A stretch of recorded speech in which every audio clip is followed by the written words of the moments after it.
ফ্ৰেণ্ডসকল, আজি বনালোঁ গাজৰ আৰু চুজি হালোৱা।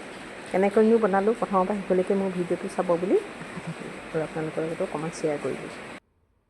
প্ৰথমতে গেছৰ ওপৰত এখন পেন পাতিলোঁ আৰু তাতে ৰিফাইন তেল দিলোঁ 4 চামুচ আৰু লং ইলাচি, দালচেনি, তেজপাত,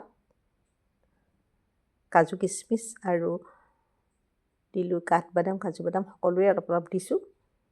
এইখিনি তাতে অকণমান ভাজিলোঁ। ভাজি পেলাই তাতে ৰুকি লোৱা গাজৰখিনি ঢালি দিলোঁ। গাজৰ ডাঙৰ এটা দিছোঁ ৰুকি পেলাই।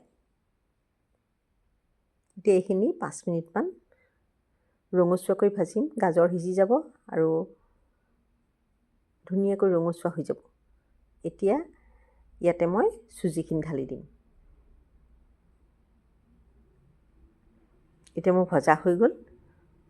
অকণমান লৰাব লাগিব, লৰালেহে হ'ব। এতিয়া ইয়াতে চুজিখিনি ঢালি দিম। এতিয়া আকৌ তেনেকৈ লৰাই যাব লাগিব।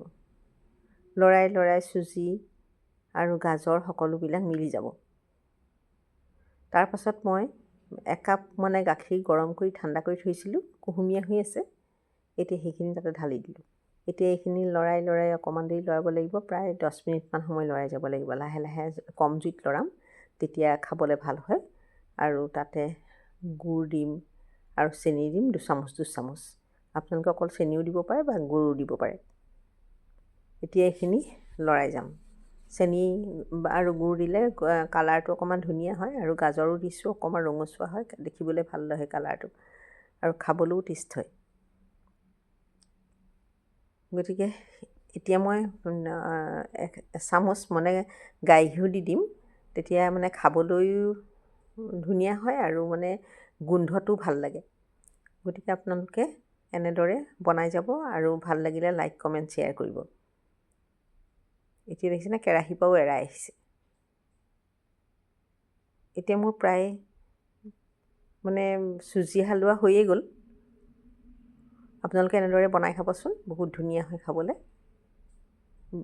ঈদ আহি আছে, বিহু আহি আছে, গতিকে আলহী অতিথি আহিলেও দিব পাৰিব, নিজেও কেতিয়াবা বনাই খাব পাৰিব। এতিয়া মই এইখিনি ইফতাৰত ব্যৱহাৰ কৰিম। গতিকে এনেদৰে বনাই অকণমান লৰাই পেলাই হৈ গ'ল এতিয়া মোৰ। এতিয়া এইখিনি মই এখন প্লেটত নমাই ল'ম আৰু নতুন ভিডিঅ' লৈ অহাৰ প্ৰতিশ্ৰুতিৰে আজিলৈ আহোঁ। ধন্যবাদ।